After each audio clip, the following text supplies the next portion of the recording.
आज का विषय है ईश्वर ब्रह्म विषयक निरूपण।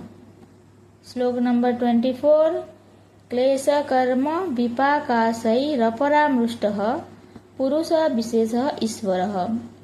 विपाकाशैरपरामृष्टः, उसको हम अगर संधि विच्छेद करेंगे तो विपाक आशयैः अपरामृष्टः, अर्थात ईश्वर सामान्य मानवों से विशेष चेतन है, जो क्लेश कर्म विपाक, विपाक का अर्थ है कर्मफल, आशय, आशय अर्थात वासना से अपरामृष्ट है, नितांत अस्पृष्ट अछूता संबंध रहित है। अब हम इसी श्लोक को अच्छे से समझेंगे। क्लेश क्या है? क्लेश 5 प्रकार के हैं। अविद्या, अस्मिता, अस्मिता अर्थात अहम भाव, राग, द्वेष और अभिनिवेश, अभिनिवेश अर्थात आसक्ति। उसके बाद क्लेश कर्म, कर्म क्या है? कर्म 2 प्रकार के हैं, शुभ और अशुभ कर्म। क्लेश कर्म विपाक, विपाक शुभ और अशुभ कर्मों का क्रमशः अच्छा और बुरा फल या परिणाम कहलाता है। क्लेश कर्म विपाक आशय, आशय कर्म और कर्म फल से उत्पन्न वासना को आशय कहते हैं।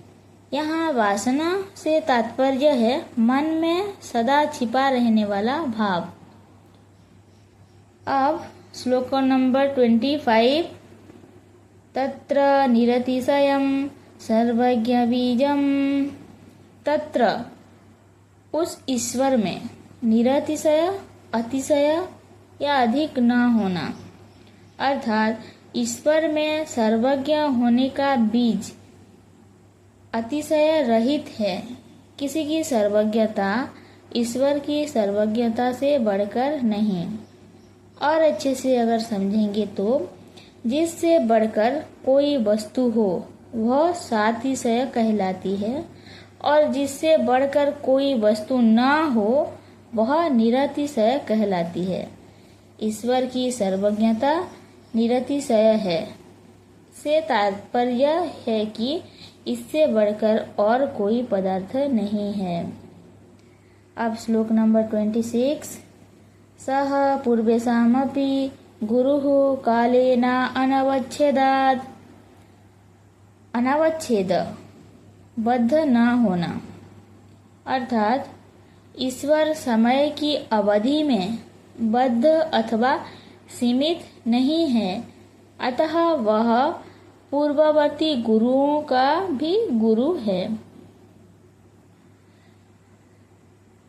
श्लोक नंबर 27। तस्य वाचकः प्रणवः, वाचक बोधक प्रणव ओम, अर्थात उसका किसका ना ईश्वर का, ईश्वर का बोधक शब्द प्रणव या ओम है। हम ओम को प्रणव भी कहा जाता है, अर्थात प्रणव उसे कहते हैं जो भक्त द्वारा नम्रता पूर्वक स्तुत या प्रशस्त किया जाए, अथवा भक्त जिसकी स्तुति करता है। ईश्वर, प्रणव, ओम आदि परस्पर पर्यायवाची शब्द होता है। ये ओम का पर्यायवाची शब्द है।